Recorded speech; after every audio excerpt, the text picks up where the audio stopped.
We are here in Qom, and this place that we are at is a mawqif that has been put up by the Indian diaspora that lives in Qom.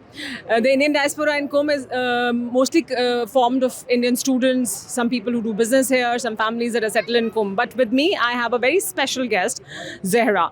Zera is a social media sensation.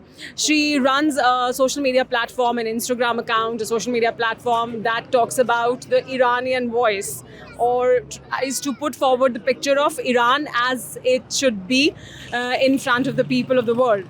So, what was the thought before you started that Instagram page? Do you really feel that people do not know Iran?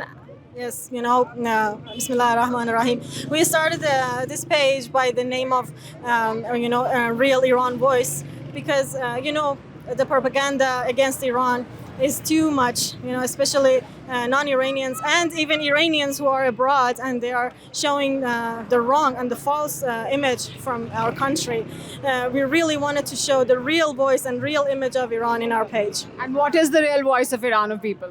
What is real, you can really see it in the street these days. It's been 63 days after the martyrdom of our leader and the imposed war that Israel and America, the greatest higher powers of the world, are imposing on us. And you can see the people, every color, whatever job they have, whatever, they leave everything aside and they are in the streets together, no matter what color they are, what language do they speak, they are just in the street protesting for their country, and they are so fabulous. I am so proud of them. There's also one, when we talk about the real Iran, there is one issue that keeps cropping up, is the issue of women. And the issue of women and the issue of hijab. Is that a very big issue or a big concern for you also when you live in Iran? You know what? Because that's a big concern for the women outside Iran. Exactly.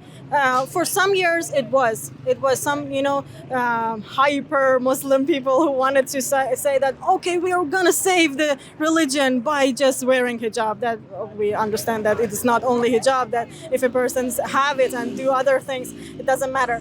But when you stand in the streets of Iran these days, you will understand that it is not. Everyone in outside of Iran would say that, okay, if you don't wear your hijab, the police is going to get you. Did you see any police insulting you today? Or anyone who wants to say that, okay, this lady her hair is out? Nobody cares really. If you go to Tehran, I think you've been there. Yeah. If you go to Tehran, many girls don't wear hijab at all. But all Western media propaganda is just showing that Iranian women are isolated in their houses. They cannot go out from their houses without permission. This is not true.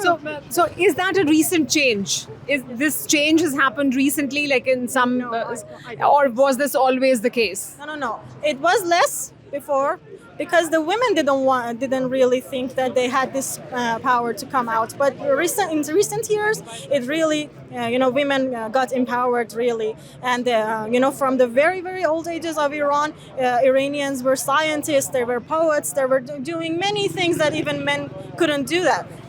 We have firefighters nowadays, we have the scientists for nuclear power. You cannot even imagine the things that Iranian women can do, and they are doing now. I wish you could do a report from them. Sure, we would love to do that. Yeah. So you feel that the government has changed their perspective also with regard to women, and that is a positive change for women of Iran that has happened? I have never been a political person, but the very politician that I really believed in was Ayatollah Khamenei, which God bless him, and his son that now is our leader. I know that their perspective of women is not something that the propaganda is telling to the world. Their perspective, their point of view for women is that they should be empowered. They should be doing whatever that God is allowing them to do, and just show out their mindsets, not just their sexual interests. Okay, apart from hijab, I would want to ask you another question. Let's put aside hijab. Apart from hijab, are the women in Iran oppressed? Are they really oppressed? Or do they have more independence with regard to their marriages, their profession, or their choices that they want to make in life? Let's keep aside hijab. Apart from that, what is the life of a woman in Iran like? You know what?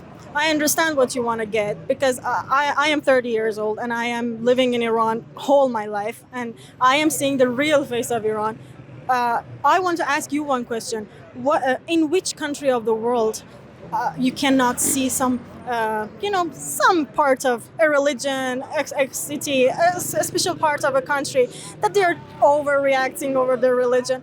There are always some people who are overreacting and overdoing their, actions. But in Iran, in the majority of people, they have, independency for their marriages, for their the major they're choosing in the university, for whom they want to marry with. I don't know, every single thing that you just named.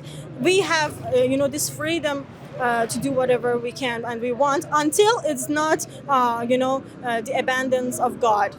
That's all I can say. Thank you so much for talking welcome. to Thank you. TV9 Bharatvarsh. So this is the view, this is the perspective of a woman who wants to put forward the real Iran voice in front of the world. And this is what we've also felt, that there is a change that you can see with regards to hijab, with regards to how women appear on the streets. And that is a thought of change, probably for the better, for the women of Iran. This is me, Sumaira Khan, in Qom for TV9.